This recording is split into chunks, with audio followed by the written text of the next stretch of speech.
Guys, so meron tayo ditong pinadala ng customer galing Isabela. So ito ay receiver ng Click 150 version 2.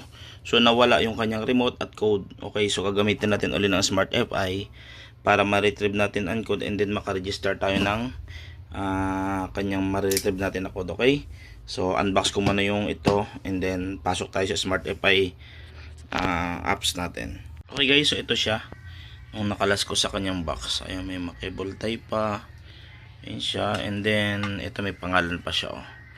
Ayan, so may number din siya, ayan, so nakalagay dyan ay wala pong remote at code pa siya nag-blurred, ayan, ayan, nag-blurred, ayun. Okay, so ngayon punta tayo dun sa Smart FI. So try mo natin siyang i-retrieve via K-line, and then pag hindi umubra, bubutasan po itong receiver na to para ma-retrieve yung code. Okay, so ito nakasalpak na siya via K-line. So on ko lang yung yan yung Smart FI module natin, and then pasok tayo dun sa Smart FI app, and then punta tayo dun sa advance, and then Smart Key advance, and then read ECM or read or renew. Yan. So, click natin yan. Ay, sorry. Nakaangat. And then, send engine tayo. Papasok tayo dyan. Okay, so yan. Nakasalpak na yung ating ganyan. Lagayahin lang natin yan. And then, continue lang yan. Okay. So, i-read lang natin yung kanyang ECM ID. Yan. So, read tayo dito. Yan. Okay. Disconnect the main cable from Dire-diretso lang. unable to connect to each. Okay, so hindi siya applicable sa pagka itong sistema. Pwede yan tayo mag-read EEPROM. Ayan, read din natin yan. Tingnan natin kung gagana. Disconnect the Hindi rin gumagana. unable to connect to ECM. Okay, so siguro gumagana lang ito kapag sa motor mismo. Pero pagka ganito na hindi gumagana via K-line, itong read ECM ID, so ang gagawin natin dito, butas talaga tayo ng ating receiver. Same din sa mga vlog na pinapakita ko. Pero maglalabas din ako ng video ito na nakakabit mismo sa motor. Siguro possible kaya hindi gumagana kasi wala sa motor. Okay, Please check operation. so doon mo tayo sa pagbabackdoor. Guys, para doon naman sa pagbubutas nito, so papasok lang tayo sa Smart Key, and then punta tayo sa Honda. Okay, so nakalagay dito sa likod ng ating receiver. Ayan, kasi hindi natin makita, may nakalagay na tape. K59 ito guys, nakalagay din sa ECU niya ay K59J. So ang hanapin natin dyan ay K59. Ayan na code, ayun, yun lang kaparesa kasi dito iba na siya. So dito tayo papasok, K59. And then punta tayo sa basic, or pwede tayo sa advance. Ayan, so ang gagamitin lang natin read full key ID, or ilalagay natin dito yung sa basic all key lost, pwede rin yung gamitin. Okay, so i-click lang natin yan kung yan napapasokin natin. After completing Ayan, the connection, so nakalagay please dito click K12, continue to K44, K66. Papasok lang tayo sa type 2 para makita natin yung K59. So ito yung ating bubutasin doon sa ating receiver. Ayan, nakalagay dyan 1.4 cm dito na side, mula dito, and then 1 cm pataas, 1.4, and then 2.5 cm. So kagayan lang natin yan, kagaya na sa picture, and then pwede nating itusok or hinang doon mismo sa kanyang board para mas maganda hinang, para walang loose. Okay, so doon muna tayo sa pagbubutas nito. Okay, so ito nabutas ko na siya. Ay, makikita nyo siya nakahinang. Hininang ko talaga siya para iwas lost contact kasi napakasela ng receiver ng Click. So sinundan ko lang din yung sa picture nakalagay. Ayan, and then nasa taas yung yellow. Ayan, o, papunta doon sa kanyang socket. So ito rin yung yellow, ito yung socket nya, and then nakasalpak lang yan. So gagawin lang natin yan, continue lang natin. Ayan. Bad power supply. Bad solder joint will Ito, result pwede natin in cancel kasi SCU data. dito kasi guys, kakancel natin kasi hindi siya nakakonect.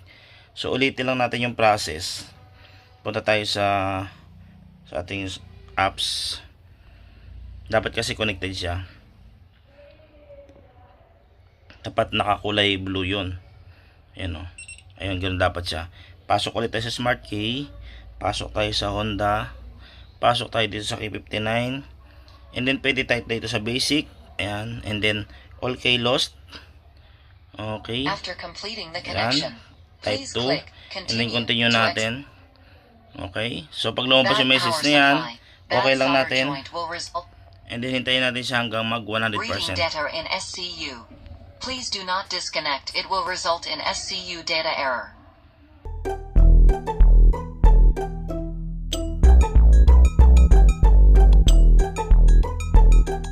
Higit 1,000 oras ang aking ginugol para makuha ang kaalaman sa FI motorsiklo. Mabait, sikat pa sa aral at hindi hula-hula. Doon mo malalaman kung mahusay ang gawa. Ako'y mekaniko na nagsimula lamang sa hula. Sumubok na kasira ng motor dahil sa hula. Sapagkat ang simula ng paggawa ang hindi ba alintana. Ngunit sa paglipas ng panahon ako'y biglang pinagpala ang taon-taon. Binigyan ng talentong kakaiba, binigyan ng talentong pambihira. Kaya wala nang magagawa kundi ito talaga ako tinadhana.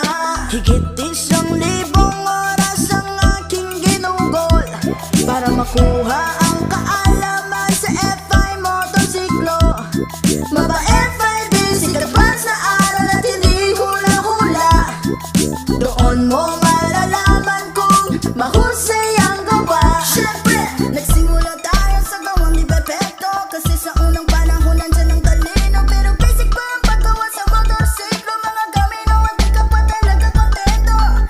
Kalikot dito, kalikot doon. Nalilito pa ang mekaniko.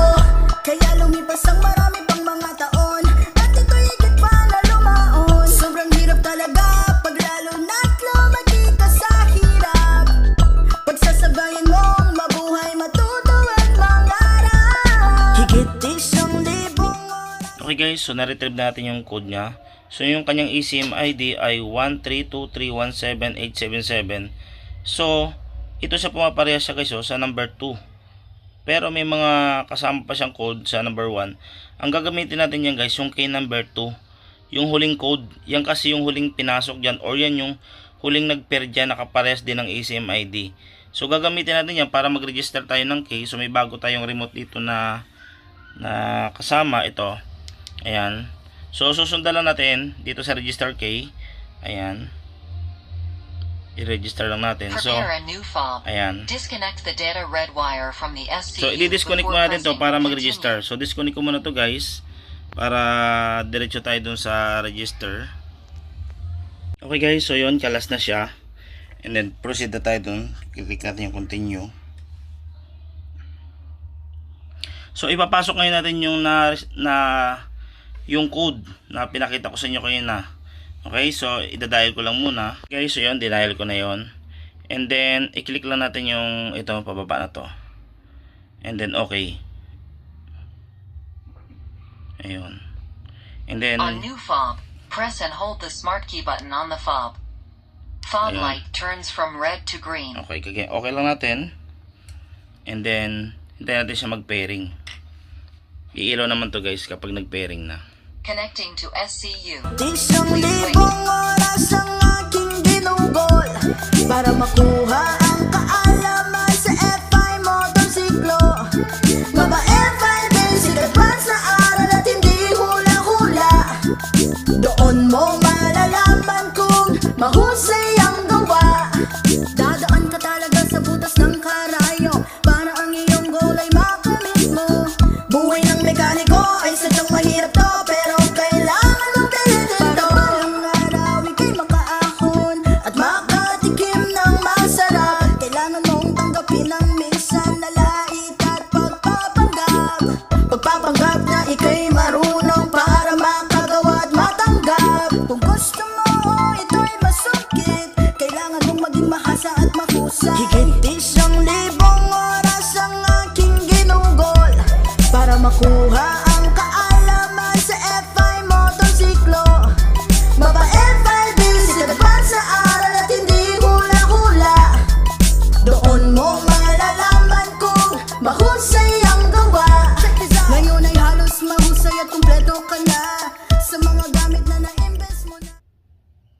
registration failed.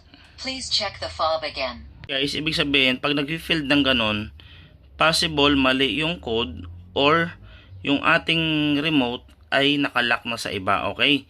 So, dapat kasi yung remote na gagamitin natin naka-unlock, okay? So, i-check ko muna to guys kung nakalock to, brand new naman to. So, i-check ko muna kung nakalock na to sa iba and then, diretso ko na tong i-reprogram yung remote para ma-accept ng ating bagong receiver.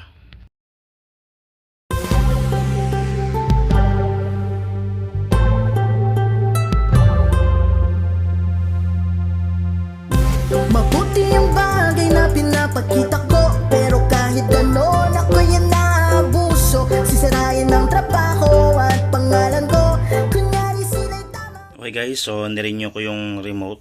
Ayan, para sigurado na blank talaga siya. And then, pasok tayo ulit doon sa registering. So, ipa-pass forward ko lang. On new fob. Magmukhang totoo, pero ginagaya ang gawa at mga estero ko. Ganto kasi yan, di ko akalain na mangyayari ito. Ang kasusumpungan nitong buhay ko. Dati lang naman kukulang mekaniko, ngayon ay ganap na at may talento pa. Nakakatulong din ako sa maraming tao, lalo na sa mga FI motorcycle. Di ko akalain na makakamtan ko to, basta tiwala sa sarili at matutupad mo. Naging mabuti ang hangarin, nagtuturo ng malalim, at patungkol naman ito sa... Okay guys, so yun, nakita nyo nag-success. Ibig sabihin yung remote na to nag-pair na dun sa ating receiver. Okay, so i-check natin ngayon. Meron kasi itong checker yung ating tools. So, dito tayo pupunta sa fob sync test. Ayan. So, tingnan natin kung naka-check. On fob. Kung naka-pair na ba yung dalawa na yan. Ayun, so naka-check na siya. Ibig sabihin, ganun lang guys kabilis natin i-pair yung ating remote to receiver and retrieve. Okay, so for ship back na to sa client. Ngayon, bago natin ipaship to, ipapakita ko sa inyo paano pinapadala ko kasi yung ECU. Para sureball na itong pinadala niyang receiver nakamatch doon sa ECU. Kasi kapag hindi kasi nakamatch yan, hindi gagana yung fuel pump yan. Okay, so papakita ko na sa inyo guys na gumagana siya bago natin ipaship back dun sa client. Guys, so ito na yung ano natin. Ito na yung ating remote. Off ko muna. Ayan, naka-red. And then, i-click natin. I-click natin siya. So, walang response. Okay, ibig sabihin, wala siyang nadetect na remote. Iwan natin siya ngayon. And then, i-click ko yung power. Yung button. Ayun, gumana siya. Nakita nyo, gumagana yung solenoid. Ibig sabihin, good itong receiver kapag gumagana yung blue na yan. So, pag on natin, so gumagana yung pump, ibig sabihin, working na yung receiver natin to ECU. Ayan siya. Working na siya. And then, testingin natin yung feedback. Ayan. Ayan. Pag in-alarm, working na siya guys. Okay? So, good na to guys for shipping back na to sa client natin. Bye! Mga estero ko,